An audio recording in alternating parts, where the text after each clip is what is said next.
We have the AAIB preliminary report on the Air India 171 plane crash, and the details are damning. There are more questions, like I said in the beginning, that still need some responses and answering. And who will do that? The government has to come out with more details. We have a panel of experts: Wing Commander K. Dinesh, Captain Sarosh Damania, Sarosh Damania, Captain Eshan Khalid will be joining us very shortly.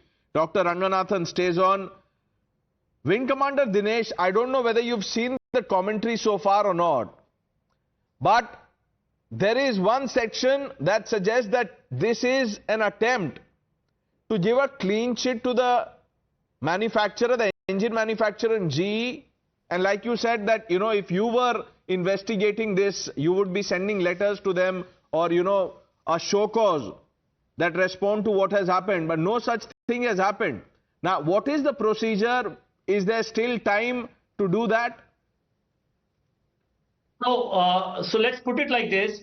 If the AAIB, which is a specialized organization, has not done this activity of warning Boeing, in fact, the Boeing people were there with the team, which means that there is something else to it. Okay. It could be like what Dr. Ranganathan said about the switch. So the AAIB may be having a hunch about what exactly happened, and I'm dead sure that Boeing may not be the reason. That's why they've not sent it. Otherwise, India cannot take the risk of flying more aeroplanes and letting other countries fly the aeroplane when they know that there is something which has got an uncertainty in it. I don't think there is anything called a clean sheet in preliminary report. Preliminary report is as preliminary as it can be. It only tells you what happened. Now, as the investigation goes forward, do not be surprised if more angles come into this. And what we trust to give a clean sheet is actually the final report. And final report is, 10x times the work that has been done till now. 10 or 20x times. And, the amount of millions of rupees would be spent on doing this investigation in terms of simulating the exercise, in terms of testing metallurgy, in terms of, putting some of these equipments on the test bed, and in terms of getting the designer to now rework and prove to the AIB that no, their equipment was not bad. So there is a huge amount of activity which will happen now in the background, and the final report is what I would say either gives a clean sheet, right, or... But going by what's mentioned in this report, and let's focus a little bit about the CVR, the cockpit voice recorder. It clearly mentioned that there was surprise in the cockpit. One pilot asked the other, why did you do it? And the other one says that I haven't done it. So isn't it conclusive now that the pilots did not do it? Something odd happened. No, it's the other way around. If there has been a conversation during the takeoff phase, which is a sterile phase, okay, that time if a conversation of this has come up, that means there is something in the cockpit that has happened. So if you look at the question that the pilot raised, and investigators go by those things also, the emotions in the cockpit, and the wordings of because these are all specialized, these are all trained pilots. They know what words to use. So if you look at the question was, why did you cut off? So the pilot who is asking this question is very sure of what has happened. Otherwise, the question could have been probably, did you cut off, or did the switch go into the off position, or something like that. But if you see, the question was, why did you cut off? This basically means that some activity, some physical activity has happened inside the cockpit, and the other person saying, I did not, okay, that has got not much relevance. Let's bring in Captain Bhatnagar on this. Captain Bhatnagar. Yeah. See, the thing is what Wing Commander is saying, that yes, it is very clearly that the question being asked, yes, the AIB will also look into that, the emotions, and at that point, the critical point, 3 seconds after both the pilots looking out, the concentrating sterile cockpit is there. Why means it has been switched off. Now, whether it is inadvertently, or one more thing I would like to, I don't know, this is whether, or it was done as something major, but 3 seconds is too short a time to do any kind of activity on the central pedestal. Okay, because that is nothing you can't do that. Like 3 seconds, you are just lifting off. After lift off 3 seconds, you say, why did you cut off? That means you cannot, only after that somebody will look inside what is the position of the switch, whether it is off or on. Now another thing is CVR, only one CVR. What happened after that? No conversation has been released after that. Naturally, before that, there's a good gap of 10, 15 seconds before they gave the Mayday call. What happened? They must have they must have spoken to what exactly happened. Do something, recycle or do something. Because the switches were found in the run position at the crash. So that means somebody has put it off on. The only thing is what happened in 3 seconds. Did the engine fail in 3 seconds? Did the fuel supply cut off in 3 seconds? The EFR has to say.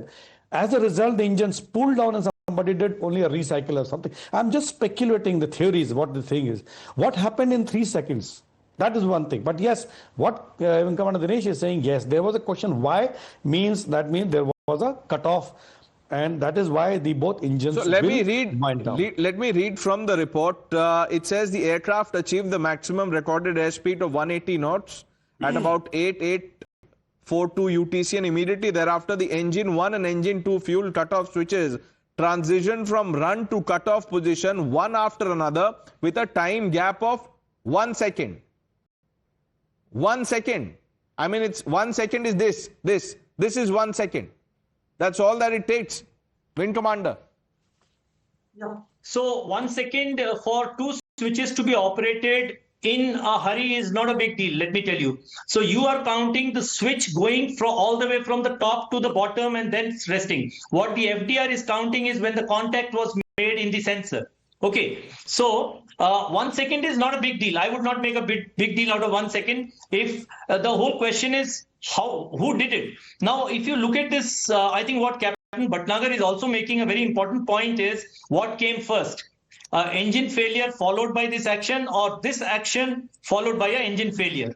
Okay, but what the report presently says is that the action followed by an engine failure, not an engine failure followed by the action.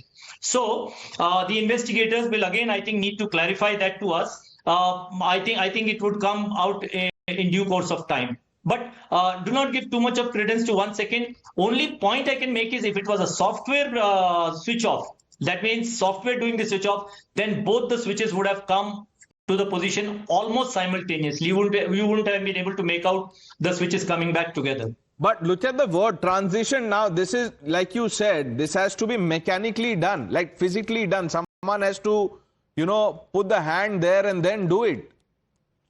That's how we understand if it were to be done by the pilots. But if it is got an electronic lock, now you see, these are the things into which we, the public, should not get into, because there are too many technicalities to an aircraft system. Okay, and this requires a properly trained, Boeing 787 engineer, and probably much more than that, to answer this question. So I would leave this question to be answered by the AAIB as to why without a latch being operated, why did this come back? Of course, we have the question what Dr. Ranganathan said. Was the switch in the first place changed from the old model or a defective one to the new type that was required to be done? The answer is the check was not done. So how can we say whether the switch was changed at all or not? Yeah, this was a non-mandatory check that was not done. Dr. Ranganathan. So, yeah, so, sorry. Yes, so a couple of things out here. And again, I speak as a layman. Thank you very much for appreciating my remarks as a layman. I speak to the experts. But the fact of the matter is twofold. We need to know who was the pilot who spoke to the other pilot, the identity of the pilot who spoke to the other pilot. Why did you transition from run to cutoff? What was the identity of the pilot? That's very important. Because as I said, the flying experience between the two pilots, there is a big gap there. Number two, was it done manually or did it happen on its own? And as I've already read out to you verbatim the 2018 report, there some of the switches were defective. Now, in a lot of models that report incidentally talks about, and it talks about the problems found specifically in one of the models discussed is the Dreamliner 8, 9, and 10. But in the end, in its recommendations, I'm not aware. I would have to revisit that thing. I don't think the Dreamliner specifically is mentioned. It mentioned in point number 2, the recommendation that please replace the fuel control switch with a switch having a PN, whatever the identity is. So it mentions only 737, 700, 800 and 900 ER models. It does not, and 737, 8 and 9. It does not mention 787 Dreamliner. So I think I don't want to jump the gun. No, we should not. You're right. Let's be careful in our commentary, which is why we have experts on the panel. Yes, Wing Commander Dinesh, you're saying something. Just to answer quickly the first question raised by Doctor, that is the identity of the pilot. So I am able to say that the AAIB has been a little cautious in telling which pilot out of the two. The reason is every pilot mic is recorded separately on the cockpit voice recorder. In fact, from the cockpit voice recorder download, you can say which mic spoke. Okay, and that's known as the captain mic, the co-pilot mic, and there is the area mic also inside the cockpit, which means it picks up all the sounds from, the door sound, somebody opening or so. So if AIB is not mentioned this, I can only say that that's possibly because to save the identity in case they eventually find out that it's one of them, because then the story will shift to that pilot. If they say the captain was the one who asked this question or the co-pilot was the one who asked the question. But yes, there is a point which we should know. In this aircraft, the first officer was the pilot flying and the captain was the pilot monitoring. Okay, so the captain flying is usually so engrossed in taking the aeroplane up that he is looking out, looking into the instruments. Both his hands are on the yoke. If he's flying, he would have if he puts on the autopilot, and it's the pilot monitoring, which in this case is the captain, who would have been the one who had an eye for all the things inside the cockpit. So can this be found out? Who was the one whose voice? 100%, and I'm sure the AAIB knows about it. Number 2 is the Dreamliner in the list of these things. If AAIB has mentioned this point in the report for this accident, we can be dead sure that the Dreamliner or this particular aircraft Dreamliner was in the list of those switches that needed to be inspected. I have no doubt about it. Otherwise, AAIB would not have taken you all around here and there to. I think there's another query coming in, Dr. Ranganathan. Yeah, so very quickly, again, I'm basing myself because as a layman, I don't want to make any conjectures on the verbatim report of 2018. So while the report of FAA, which is the NM 1833 report specifically, it talks about and it concerns in the subject concerning engine fuel and control. In the initial part of the report, it mentions specifically 787. 7, 8, 9 and 10 Dreamliners of the potential for disengagement of the fuel control switch locking feature. So it mentions that identity, which is Dreamliner. In the recommendations, it mentions a host of Boeing models, but it does not asks for the 787-8 Dreamliner switch to be replaced. I'm just putting it up. So let's take it that this aircraft is in that list. So that's how I think we should understand this particular for the sake of explaining to the public. At least now, and before this report ends, Mr. Damania, I'm coming to you. It says the last point in this report, it says investigation is continuing and the investigation team will review and examine additional evidence, records, information that is being sought from the stakeholders. So hopefully, in the days to come and sooner than later, we will have more answers. Mr. Damania, you were making a point. No. As now, as fellow panelists, there is a report on record. They have seen that the Air India has not complied with the provisions of the report. At least bare minimum, I think the AIB should have done is at least now implement that report in letter and spirit. At least that direction should have been made, because they are being overcautious. They should be cautious. Safety is a paramount in aviation.